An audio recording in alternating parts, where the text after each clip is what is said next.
Olá, seja bem-vindo a mais um podcast Next Level, podcast que vai levar você e a sua carreira para o próximo nível.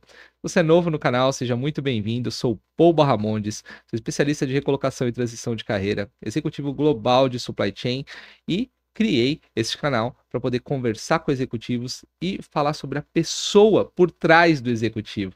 Você entra no LinkedIn, você vê os executivos trabalhando, palestrando, mas por trás daquele executivo tem uma pessoa. E a ideia deste canal é justamente trazer os desafios, como é que eles superaram, como é que é a vida dessa pessoa por trás do executivo. E foi um programa que eu criei justamente para mim, e eu quero compartilhar isso com você porque foi assim que eu aprendi na minha carreira, conversando com pessoas.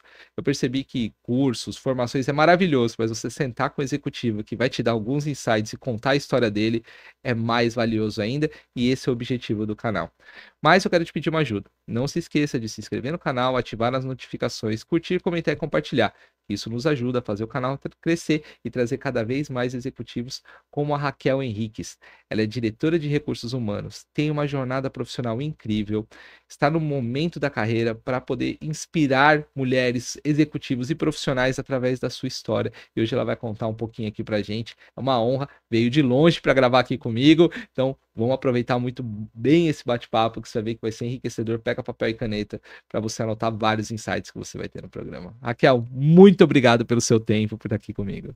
Muito obrigada pelo convite. Estou super feliz em estar aqui, em conhecer o seu público e compartilhar um pouco da minha história e inspirar pessoas. Como você disse, eu acredito que a gente aprende pelo aprendizado do outro. Quando a gente compartilha, quando a gente tem a generosidade para compartilhar o que a gente fez e onde a gente aprendeu, né, pelos erros e o que a gente faria diferente, eu acho que isso faz muito sentido, porque muitas vezes, ao longo da nossa jornada, a gente encontra pessoas que vivem os mesmos dilemas. Eles mudam só o CPF e Exatamente. acaba sendo muito parecido com o que a gente já passou. Exato. E mais ainda, né? Às vezes a gente acredita que aquele executivo chegou lá e tudo foi tão fácil, né? Ah, só foi sendo promovido, só foi chegando e fala, não, tem receio, tem dificuldade, vai chegar em casa, vai ficar sem dormir. É uma pessoa como qualquer outra, não é porque ele tá lá naquela posição que ele chegou de forma muito simples, muito pelo contrário, né? Aí é esses desafios que eu gosto de explorar. E vamos começar através da área. Como é que ela aconteceu na sua vida? Como é que essa área de pessoas, né, até você chegar em grandes organizações, executar tudo isso, como é que isso aconteceu? Eu brinco que RH veio para mim até no nome, porque Raquel Henriques. Exatamente, verdade. E eu iniciei minha carreira com 16 anos, fui trabalhar numa empresa brasileira. Meu primeiro emprego foi como recepcionista, mas como eu tinha tempo vago, eu sempre pedia ajuda lá para o pessoal do departamento, o pessoal me dá tarefas. E eles foram me dando tarefas, e em 5 meses eu já tinha lá habilidade para fazer uma série de atividades da área de recursos humanos e fui transferida para a área de serviço social. E aí começa a minha carreira em recursos humanos. Comecei na área de serviço social, fazendo toda a parte de atendimento e gestão de benefícios. Eu era a menina que fazia, a menina do plano médico, que fazia lá as festas, organizava o presente de final de ano, cuidava do transporte, do restaurante, de todos os serviços para garantir que os empregados tivessem as condições para trabalhar. Que bacana. E sua carreira ela foi acontecendo, eu gosto de fazer essa pergunta porque as pessoas acham que você já começa com um plano, né? E o plano tá desenhadinho, todo já até ele acontecer, né? Até hoje eu só conheci uma única pessoa que teve um plano que executou esse plano, que foi o Ângelo Colombo da Swiss Re. Ele falou, pô, eu sentei com meu pai e com a minha mãe e nós desenhamos um plano. Uhum. E esse plano ocorreu até ele chegar na posição. Todo o resto é assim, a coisa foi acontecendo, as oportunidades foram aparecendo e eu fui aproveitando e nunca teve aquele plano extremamente definido assim, eu quero chegar ali com quanto tempo. Como é que aconteceu com você? Depois que você começou na área de RH, você tinha um plano definido, ou você foi aproveitando as oportunidades que foram aparecendo ao longo da sua jornada? Há 35 anos atrás, a gente não falava de plano de carreira. Há 35 anos atrás, a gente não tinha um mentor, não tinha um mentoring, não tinha coach, não tinha nada das ferramentas que hoje a gente tem para dar um direcionamento. Então, quando eu entrei na área, o motivo principal era emprego, precisava de um emprego para pagar as contas, para ajudar nas contas de casa. Então, a minha carreira, ela foi se desenvolvendo com aquela habilidade de dizer sim para todas as oportunidades que surgem. E eu fui me desenvolvendo dentro da área de recursos humanos, aprendendo dentro da área de recursos humanos e assumindo novos papéis, novas responsabilidades, ao passo que eu já tinha um pouquinho mais de maturidade. Então, não houve planejamento. Num dado momento, eu acredito que eu senti falta de ter um pouco mais de preparação, principalmente quando a gente fala de soft skills, eu senti falta que eu precisava de suporte. Então, aí eu busquei ajuda de um coaching, né, fiz um trabalho de mentoria, e isso ia me dando metas de coisas que eu gostaria de desenvolver, que me consolidaria na minha carreira. Mas o plano de que eu quero começar como assistente de benefícios e chegar numa cadeira de diretor, não foi assim a jornada. A jornada foi bem diferente. Cada hora eu estava lá comecei na área de benefícios, a empresa tinha um cenário, depois essa empresa ela entrou num processo de mudança, teve a morte do dono e entra num processo de crise financeira. Nesse processo de crise financeira, muito do que era estruturado na área de recursos humanos deixa de ser estruturado, os profissionais vão indo embora e as funções vão ficando e você vai assumindo novas responsabilidades. Então, foi bem essa jornada. Na época eu trabalhava, tinha uma liderança acima de mim, essa pessoa saiu, não recontrataram ninguém e eu fiquei responsável pela área de serviço social e benefícios. E tive que fazer a gestão de um processo de concordata. Quando a empresa entra num processo de concordata, todo aquele trabalho de negociação com fornecedores, com os empregados, né? Chegou ao ponto de que a gente comprava o vale transporte para vir no dia seguinte. Não tinha certeza se a gente ia ter dinheiro para comprar o vale transporte para o outro dia, mas fazia toda essa gestão. Então, eu brinco que o aprendizado foi na prática, fazendo. E muitas vezes fazendo sozinha, sem ter alguém para guiar, mas com um mindset que eu acredito que o Richard Branson, ele fala, se alguém te der uma oportunidade, você não tiver certeza que você é capaz, diga sim, porque você vai aprender na jornada, você vai aprender no caminho. E tem uma outra premissa também que me guia, que é, se alguém sabe fazer, eu também posso aprender. Então, eu tenho uma coisa de muita curiosidade, então eu vou atrás, eu quero buscar, eu quero aprender. Eu faço aquelas perguntas, mas por quê? Por que que é assim? De onde que vem? E isso fez com que eu pudesse ir a cada estágio aprendendo e assumindo novas responsabilidades. Espetacular. Você resumiu uma frase que eu uso na minha vida, que ela é polêmica, as pessoas não gostam. E ela é forte, que eu falo o seguinte: eu sou um inútil, mas eu aprendo rápido. E eu uso inútil porque, assim, eu não sou útil para muita coisa, mas eu sou para algumas, né. Então, assim, se eu for operar uma pessoa, eu sou um inútil, né, inutilidade. E as pessoas falam: "Não, mas você não é um inútil". Não, eu sou para muita coisa, eu sou. A diferença é que eu aprendo muito rápido. Então, assim, se você me der uma tarefa, pode ser que ela não vai sair a melhor agora, mas só me dá um pouquinho mais de tempo que eu vou aprender e vou executar, né. Porque eu falo, as pessoas têm que ter uma plaquinha em construção, né, a gente vai se construindo ao longo do tempo. E aí eu queria explorar a questão da liderança. Aí veio a sua primeira liderança, que é sempre um desafio para qualquer pessoa. Acho que eu não encontrei uma pessoa na minha jornada profissional que não falou que a primeira liderança foi realmente um dos grandes desafios, né? Porque por mais que você estude, por mais que você, né, se prepare, ainda assim, quando você chega ali no campo no campo de batalha para lidar com as pessoas, é um grande desafio. Como é que foi isso na sua carreira? Com certeza, um grande desafio, né? Primeiro porque quando você é jovem e você nunca liderou pessoas, a gente comete vários erros, né? O primeiro erro é de você achar que as pessoas têm que ter o mesmo ritmo que você.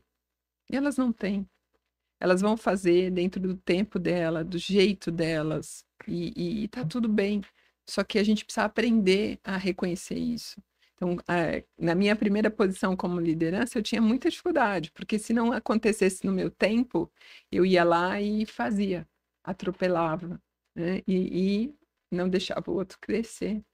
Então, com certeza, a minha experiência como líder me trouxe grandes aprendizados. Então, inicialmente, minha primeira posição de liderança foi como coordenadora da área de RH, responsável por todos os subsistemas, né? Administração de pessoal, saúde e segurança, treinamento, recrutamento. Então, eram muitas atividades ao mesmo tempo, e eu tinha que trabalhar com a equipe, com o planejamento da equipe, como que a gente conseguiria entregar os resultados. Eu tenho, como eu falei, bastante curiosidade, então algumas coisas eu entrava muito no detalhe para entender, né, o que como era feito, para poder suportar o time e a gente conseguir eu ter mais segurança para poder fazer a liderança de pessoas.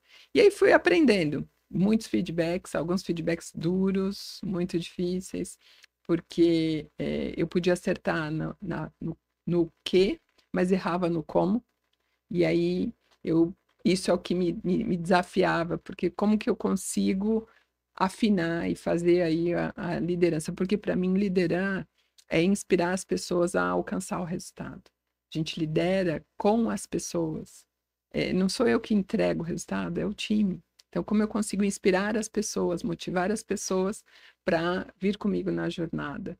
E se eu não souber fazer isso da forma correta, né, eu vou só criar problemas no caminho. E aí fui aprendendo.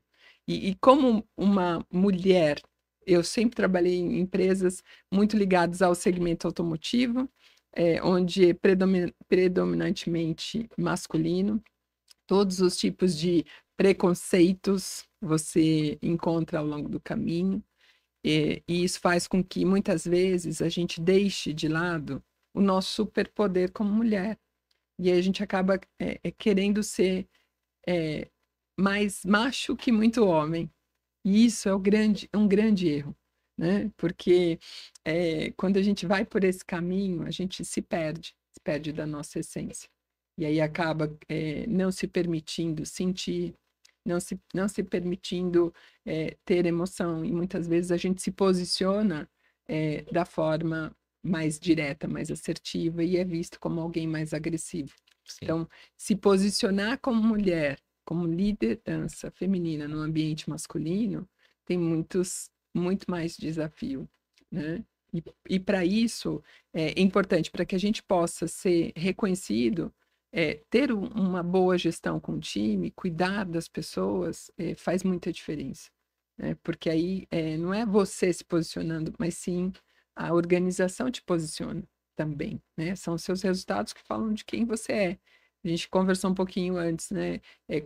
Como é que você vai ser lembrado nas organizações por onde você passar, né? Como é que você quer ser lembrado? Isso depende de como você entrega, como você faz hoje o seu trabalho, como você inspira ou estressa o time, né? Então, qual é a medida? Como é que você alcança a medida certa, né? Aí você me trouxe uma situação bem interessante, que é você trabalhar num ambiente onde ele é reconhecidamente masculino, né? Preconceituoso, e você precisava crescer.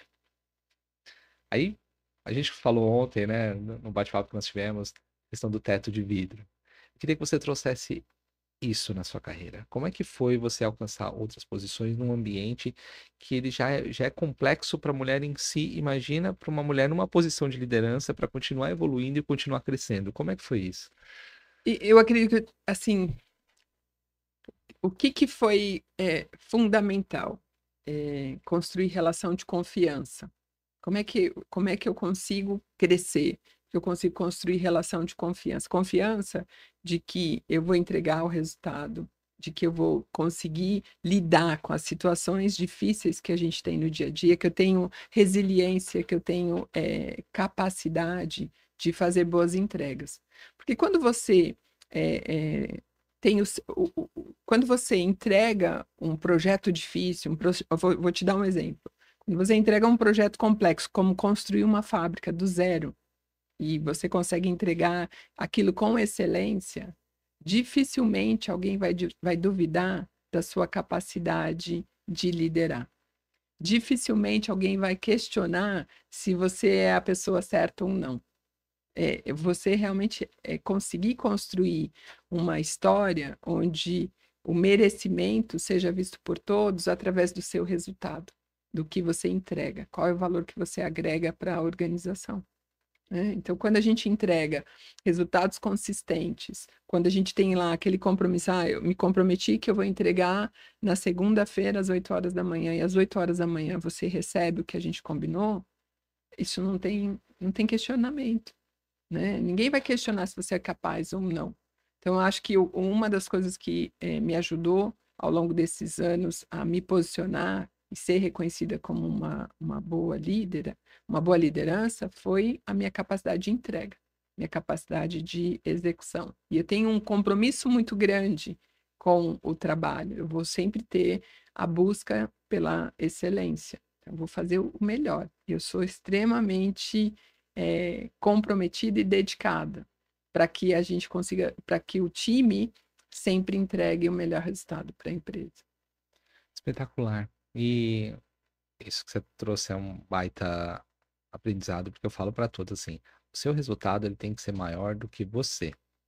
Porque aí ninguém vai questionar o que você é, o que você deixa de ser, porque é o resultado, né? Ele não vai, ninguém vai questionar sua competência. Mas a gente sabe que no ambiente corporativo tem o lado político, Tem. tem o ladozinho que ali é complexo. E você viveu isso ao longo da sua jornada? Como é que você passou por isso?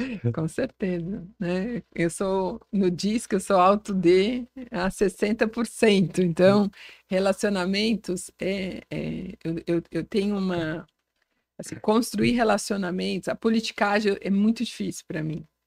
Então, eu brinco, eu tenho que aprender a fazer as conexões. E isso, eu vou te dizer, eu aprendi sofrendo. Em alguns momentos, quando você percebe que relacionamento sobrepõe ao resultado, quando você tem lá aquelas. Vou dar um exemplo. Numa das empresas que eu trabalhei, a questão da avaliação de performance no ano fiscal. Então, eu nunca conseguia ser a pessoa que tinha, apesar de excelentes resultados, eu não era a pessoa que tinha a melhor avaliação. Porque quando ia para uma sala de calibração, as pessoas falavam, mas ela não é muito boa de relacionamento. Né? O que é ser bom de relacionamento? É levar as pessoas, sair com as pessoas, ir para o happy hour, é ficar ali no meio do café batendo papo? Não vou ser essa pessoa. Né? Eu vou ser uma pessoa que consegue construir uma relação de respeito, que consegue construir uma boa conexão com as pessoas. Mas a hora que eu tiver que estou ali para trabalhar, eu vou focar no trabalho. E eu sempre foquei muito mais no trabalho do que no relacionamento. Então, aprendi que tem que ter o balanço, tem que ter os dois, né? Que você precisa fazer aí as conexões. Como é que você faz as conexões? Criando ali um canal, ouvindo o que seu cliente precisa e como você vai trabalhar para entregar o que o seu cliente interno precisa, quem são as pessoas chaves com quem você vai se relacionar, né? Como não fazer caras e bocas com as coisas que você não concorda. Então, como é que você muda isso? E mais, acima de tudo, eu acho que é como a gente consegue fazer uma autogestão das nossas emoções. Porque toda essa coisa do ambiente corporativo, a politicagem, ela gera um desgaste emocional muito grande. E muitas vezes a gente peca por não ter a autogestão das nossas emoções. E eu vou dizer para você, levei bastante tempo para aprender isso. Tá? Levei bastante tempo, porque se você tivesse algum problema comigo, você gritasse comigo, eu ia gritar também, né? Então, para a gente resolver na porrada, vamos resolver na porrada. E eu ia para cima. Então, muitas vezes eu não preciso resolver na briga. Eu posso mudar a minha abordagem, né? Eu posso ter uma conversa mais respeitosa com você, ao invés de estressar. Então, e isso eu tenho aprendido aí, eu vou dizer para você, nos últimos anos, mudou bastante o meu estilo de liderança e também o impacto que eu tenho no meio, nas pessoas, né? Em como eu consigo construir mais alianças do que construir mais pontes ao invés de muros. Espetacular. Bom, se você acha que para trabalhar no RH você tem que ser um alto I, né? Só pessoas, Não, Não. na verdade o DISC é independente do seu principal pilar, né, que erroneamente as pessoas acham que você é uma coisa só e na verdade você é os 4, não tem essa necessidade. E aí você fala que se você é um alto D dentro de um RH, muitas pessoas vão assistir e falar assim: "Nossa, como? Tem que ser I". Não, não tem que ser I, pessoal, muito pelo contrário. Eh, e aí você foi aprendendo isso ao longo do tempo, né, porque assim, não é fácil. E aí você vai recebendo feedback, você vai se construindo e tudo mais. E qual foi o ponto de virada da carreira da Raquel? Qual foi o momento que você falou o seguinte: "Opa", porque assim, ao longo da nossa jornada tem um momento que a gente acredita que porque a gente está entregando resultado, né. Você está recebendo feedback, mas você está entregando resultado. E você acha que tá tudo ok, tá tudo bem, que você não precisa mudar. Mas chega um momento da nossa carreira, você fala assim: "Opa, espera aí, não é bem assim". Como é que foi esse ponto de virada, né? Olha, o ponto de virada na minha carreira foi a maternidade. E aí você vai falar: "Nó como assim?", né. Então, primeiro, eu sou mãe solo e tive uma gravidez não planejada. Então, nesse momento, 32 anos, eu tinha uma carreira super já consolidada, tinha uma posição gerencial, com bons resultados, muitas coisas das quais eu me orgulhava bastante, mas eu tinha um foco muito grande só em trabalho. Então, e aí quando você um alto D que foca só em trabalho, resultado, ele deixa de levar em consideração muitas coisas e vai para o estilo de gestão mais duro, isso que eu estava falando.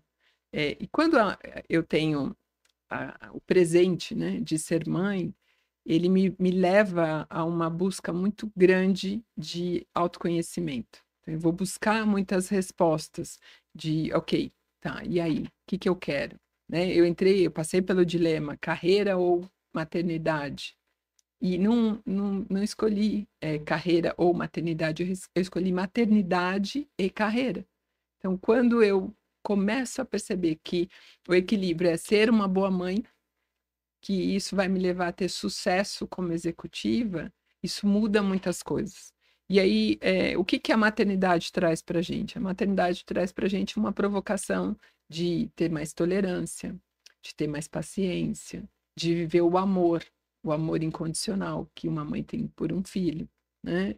E como isso transforma as mulheres em melhores líderes, porque isso se reflete na relação que a gente vai construir na empresa onde a gente estiver atuando, ou em qualquer lugar onde a gente passar. Então a maternidade foi meu ponto de virada. Meu filho, ele me ensina a ser a minha melhor versão todos os dias. Ele, eu brinco, ele tem muito orgulho de mim, mais orgulho de mim do que muitas vezes eu tenho de mim mesma. E isso é o que me motiva a ser melhor, porque quando você tem um filho, você tem a grande diferença entre ter um filho e estar numa posição executiva, é que se eu errar numa posição executiva, tudo bem, encerro o vínculo, eu vou para uma outra e posso aprender. Agora, errar como mãe, eu não tenho uma segunda chance.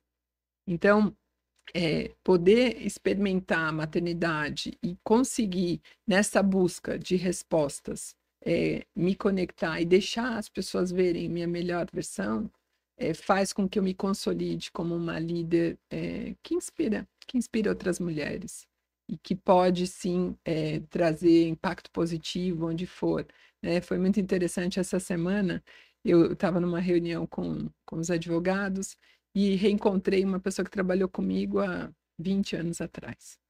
E ele falou assim: "Não, olha, você não vai lembrar, mas a gente trabalhou juntos na empresa X". Eu falei: "Sério? Que legal, quanto tempo que a gente não se fala". E aí ele falou assim: "Ó, eu vou te falar uma coisa, foi uma das empresas mais humanas onde eu trabalhei.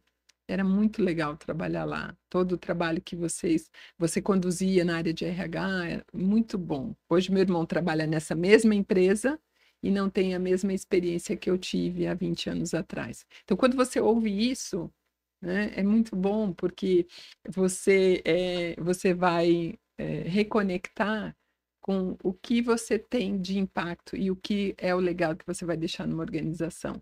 E eu vou te contar, assim, uma coisa bem interessante, nesta empresa, né, foi nessa empresa que eu tive meu filho, e aí eu tinha lá o equilíbrio, eu gosto de trabalhar, e eu quero mostrar esse amor para o meu filho, né. O que que eu faço?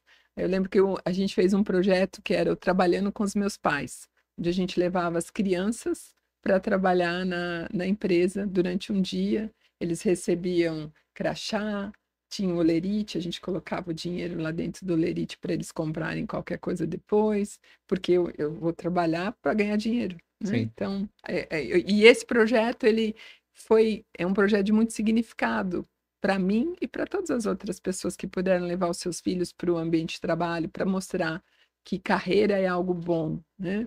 Eu lembro que quando eu me desliguei dessa empresa, meu filho, mãe, mas por que que a empresa te demitiu? Eu gosto tanto de trabalhar lá.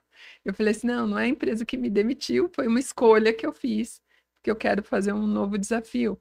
Mas esse é um detalhe pequeno que você fala assim, a maternidade mudou a minha maneira de gerenciar? Mudou. Mudou a minha maneira de liderar pessoas? Sim, porque eu me torno muito mais humana, né? Eu tenho muito mais, eu uso muito mais o meu lado feminino para poder criar e implementar programas que vão fazer sentido para as pessoas que estão ali, né? Então, acho que o ponto de virada, sim, com certeza foi equilibrar. E a ordem é maternidade e carreira.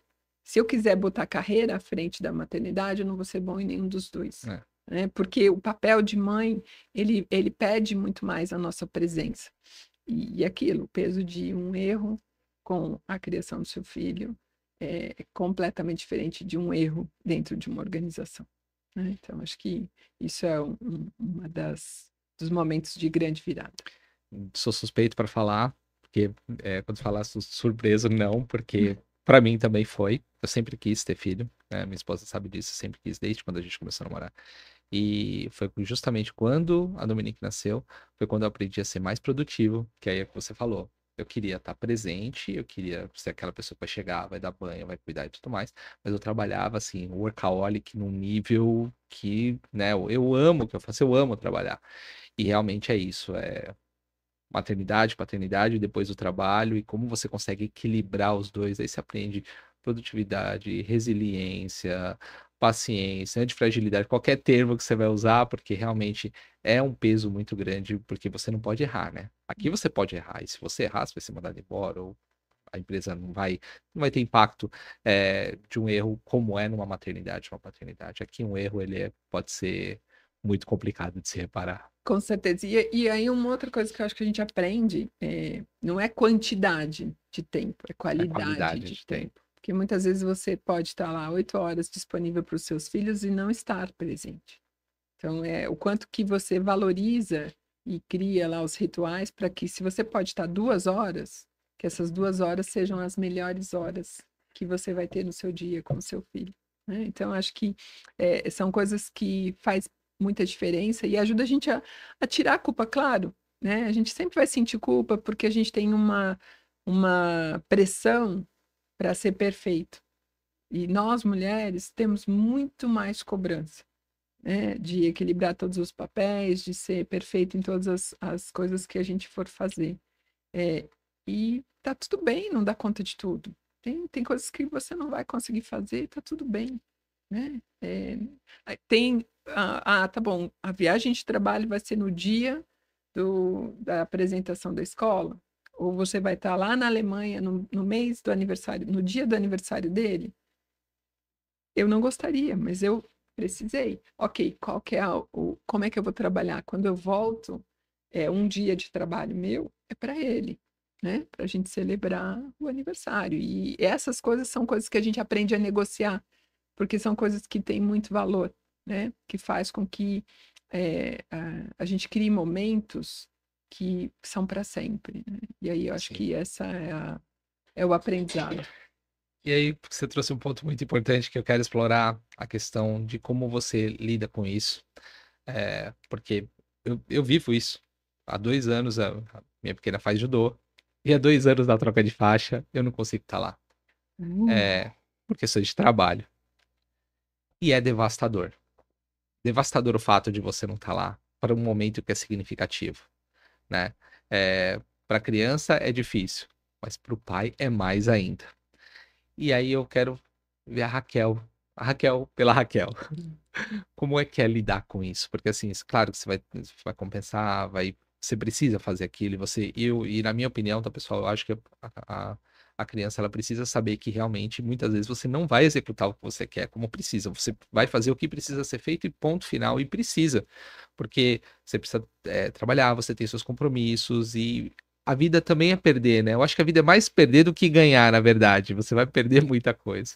Com certeza. É assim, eu brinco com meu filho que fala assim, ó, se tiver reclamação, você fala com Deus, porque você me escolheu como mãe. Já sabia de tudo isso, tava tudo isso no pacote, né? Então não reclama, É verdade. né? Mas não, com certeza a gente sente essa. Com certeza teve momentos, por exemplo, vou dar um exemplo, eu tinha uma atividade na escola, eu tinha um voo planejado para sexta à noite, o voo cancelado. Então não dá para chegar, né, na escola no horário que estava previsto a apresentação dele. Cortando o coração, com certeza.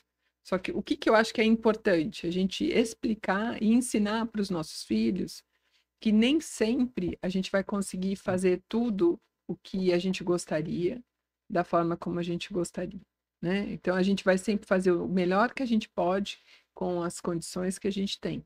Então eu vou sim estar lá presente, mas eu não vou chegar no horário da apresentação, vou chegar um pouco mais tarde, né? Nunca esqueço a cena, a hora que eu cheguei na apresentação, ele pega na minha mão, me faz fechar o olho e vai numa barraquinha, porque ele tinha escolhido o anel do Sony, sabe? A pedra do caos, do Sony, do Sonic. Sonic. Isso.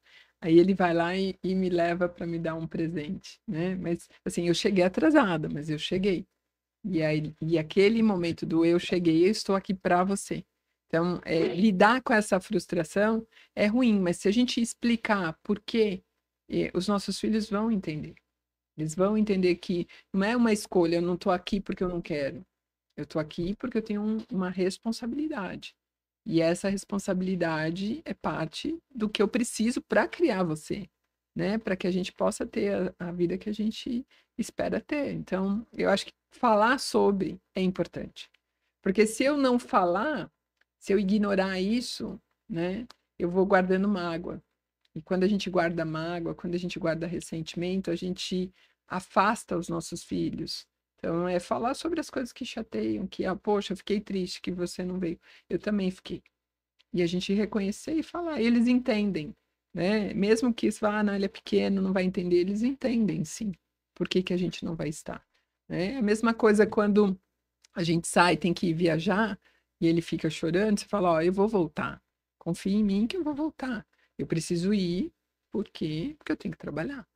Mas eu volto. E quando você é mãe solo, é muito mais forte isso, né? Sim. Tanto a conexão de você dar para ele a segurança de que você vai estar presente sempre que você puder, como a limitação que você tem. Nem sempre eu vou conseguir fazer tudo, mas eu vou fazer o meu melhor. Isso você pode ter certeza, que eu sempre vou fazer o meu melhor. Espetacular. E a gente não tá falando de maternidade, não, a gente tá falando de liderança, tá? No mundo corporativo não é diferente o papel de um líder. Você tá falando aqui, eu tô trazendo uma conexão do tipo, eu tenho que ter conversas difíceis, nem sempre tudo que a gente quer pode ser feito, porque a gente tem uma decisão de cima. A gente tem que ser vulnerável como líder e transparente, mostrar que eu não tenho todos os recursos do mundo, eu não tenho todos os fundos da empresa para fazer o que eu quero. Você trouxe um paralelo que é exatamente o que acontece com a liderança hoje. Com certeza. É exatamente isso. Exatamente isso. Né? E é nisso, assim, ó, eu vou dizer para você como é que a gente constrói relação de confiança, sendo confiável. E ser confiável passa por você ser transparente com as pessoas. Você precisa dizer, ó, isso aqui a gente consegue fazer, isso aqui a gente não consegue. Então, vou dar um exemplo. Uma das minhas habilidades é negociação sindical. Negociação sindical, sempre você tem a expectativa do sindicato, a expectativa do empregado e a expectativa da empresa. É um tripé, né? Que não estão, não estão Exato. alinhados. Nunca vão estar alinhados. Nunca vão estar alinhados. Mas como é que a gente consegue chegar num acordo que é bom para todos? A hora que a gente consegue compartilhar o contexto, né? Então, todos os anos, quando eu faço a negociação sindical para a fábrica, Eu sempre vou trazer para os empregados onde nós estamos, qual é o contexto, né? Onde a gente consegue chegar. E por que a gente não atende a expectativa? Qual é a nossa dificuldade em atender? E eu vou dizer para você, ó, em todos os anos, a gente sempre tem uma aprovação, um índice de aprovação das propostas muito bom. Né? Não é porque a gente pagou o que se esperava. Vou dar o exemplo desse ano, desta semana, que eu acabei de fechar a negociação sindical. A expectativa do sindicato é que a gente pagasse reajuste INPC mais 2% de aumento real. Né? No cenário atual, não consigo pagar 2% de aumento real. Consigo sim garantir o repasse do INPC.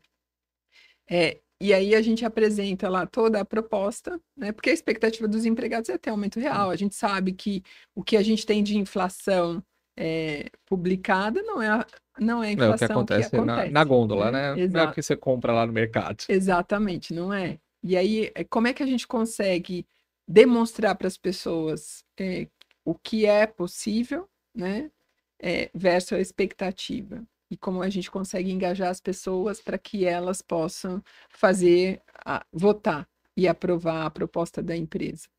Trazendo cenário, né? Então, eu entendo que a expectativa é essa, eu entendo que o mercado tem esse problema dos custos de vida, porém, nosso compromisso é esse, esse e esse. Tem uma contrapartida. Não é só, não vou te pagar 2%, porque o mercado está difícil. Não, não é isso. Eu não vou te pagar 2%, mas em contrapartida eu vou oferecer isso aqui.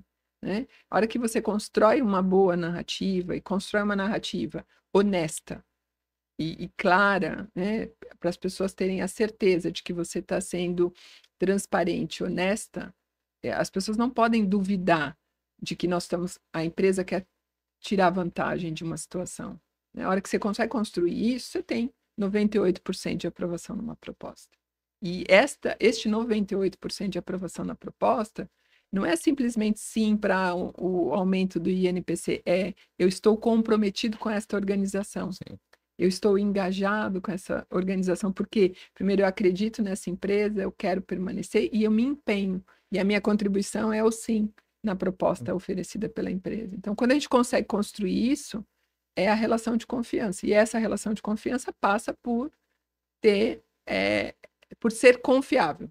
Se eu não fosse uma liderança confiável, se as pessoas duvidarem de que eu estou querendo tirar vantagem, eu não conseguiria ter os 98% de aprovação. E isso é a mesma coisa, aquilo que eu contei do meu filho. Se eu não conseguisse passar para ele qual é qual o meu limite, eu não consigo estar aqui. Hoje eu não vou conseguir estar. Mas quando eu retornar, a gente vai fazer isso, isso, isso, isso. Combinado? Combinado. Então, acho que construir essa relação é super importante. Para mim, é vital, é o primeiro passo para você ser um líder. Né? As pessoas só vão te reconhecer como líder se elas confiarem em você. E confiança é algo que a gente leva anos para construir. E assim, um deslize a gente consegue destruir. Né? Então, acho que esse é um dos aprendizados que a maternidade e liderança me ensinaram. Porque como mãe também, se eu não for verdadeira com meu filho, ele não vai confiar em mim. E assim, a minha relação com ele é tão legal que a gente consegue falar de coisas difíceis, né?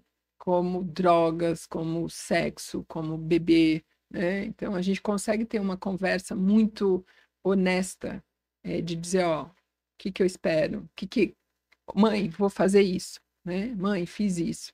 E aí, qual é o impacto disso na sua vida? Quais são as escolhas? Então, acho que conversas difíceis a gente vai ter sempre, mas a hora que a gente consegue ter relação de confiança, Elas nascem ali, né? elas fluem muito mais. Não, é isso que eu acredito. Tem uma série que eu gosto muito que chama Band of Brothers, que é uma de guerra. E tem uma cena específica do Tenente Winners que eles estão numa trincheira, estão recebendo tiro, só que eles não sabem quantos estão do outro lado. E o líder, ele acha que ele fala assim, só tem uma pessoa ali, não tem uma tropa. Só que em vez de ele falar, não, vai alguém, colocar alguém em risco, ele pegou e saiu correndo pra ir pro outro lado. E aí o time depois veio atrás, né?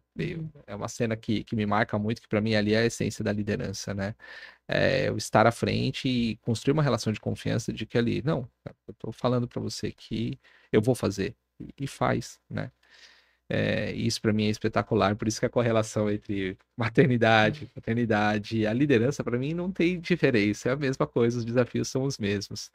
E aí você chegou numa posição de diretoria onde você tem uma missão, desenvolver líderes. Que aí entra num outro papel. Que é uma coisa você desenvolver colaboradores, outra coisa você desenvolver líderes que vão cuidar dos colaboradores. E quais os desafios você tem enfrentado nesse mundo de que a gente está com 4 gerações numa mesma organização?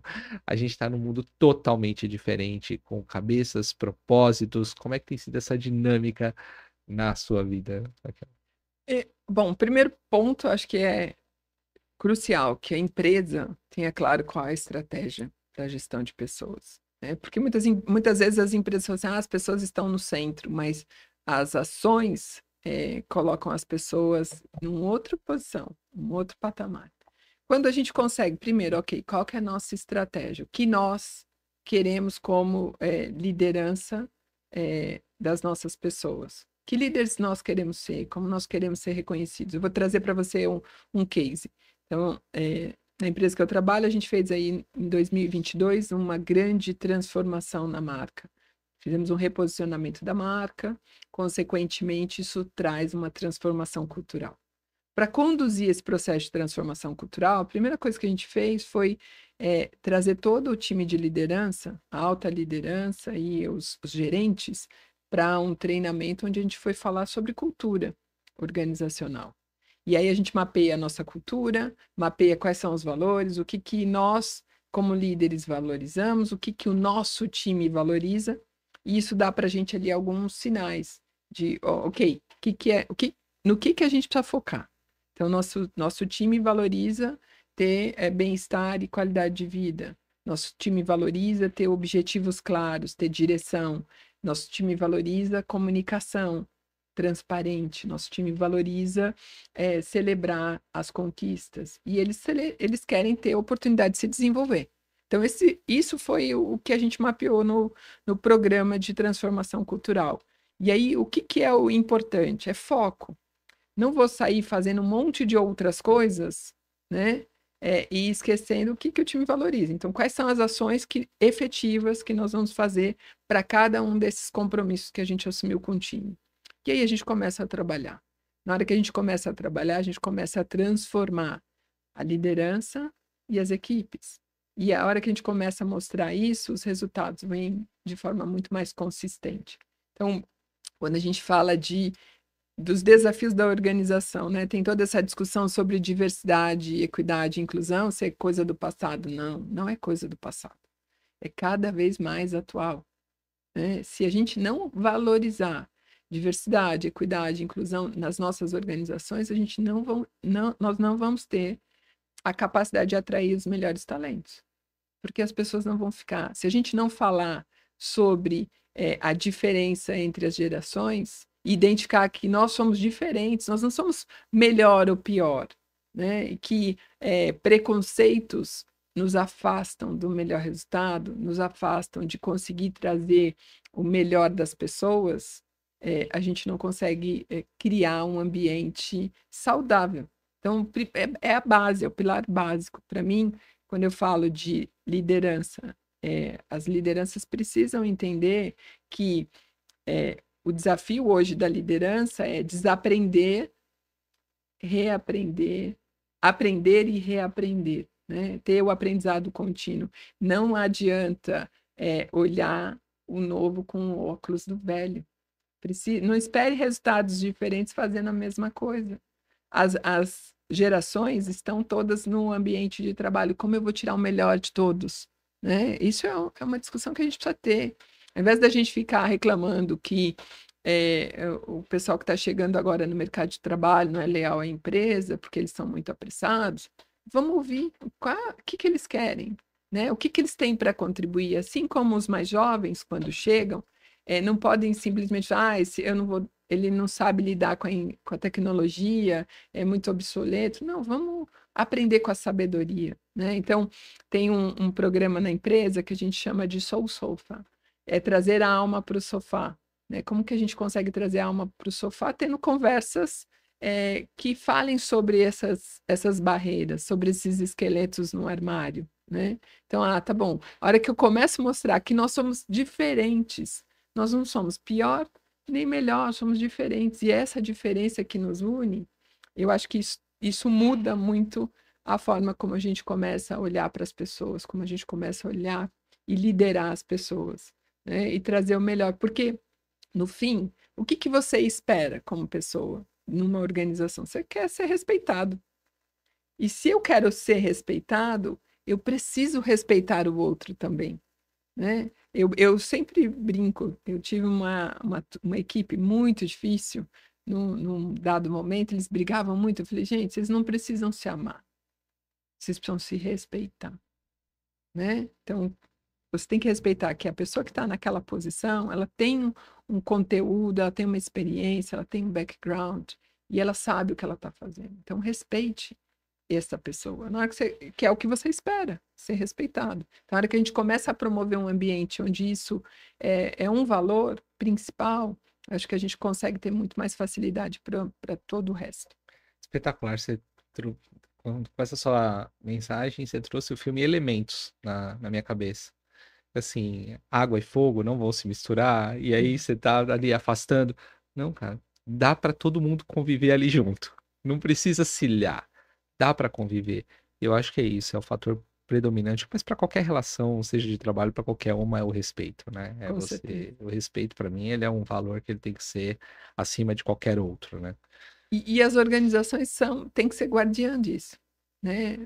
E eu vou falar o nosso papel como líderes, e quando eu falo de gestão de pessoas, quem faz gestão de pessoas não é o RH, né? Quem faz gestão de pessoas são os líderes que estão lá no dia a dia. E cada vez mais o mundo mudou, né? O mundo mudou, as pessoas mudaram, as relações de trabalho mudaram. Por isso que o desaprender, aprender e reaprender é tão importante.